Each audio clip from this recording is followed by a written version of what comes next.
ഞാൻ തപസിരുന്നു ഒന്നു കാണുവാൻ. കഴിഞ്ഞ കാലം കൊഴിഞ്ഞ സുമം പൂത്തുവിടർന്നു.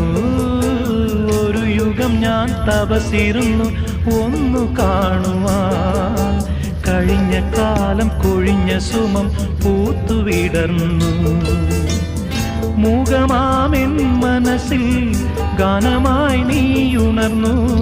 മൂകമാമെൻ മനസ്സിൽ ഗാനമായി നീ ഉണർന്നു. ഹൃദയമൃദുല തന്ത്രിയേന്തി ദേവാമൃതം വൈശാഖ സന്ധ്യേ നിൻ ചുണ്ടിലെന്തേ അരുണ സഖിതൻ അതര കാന്തിയോ.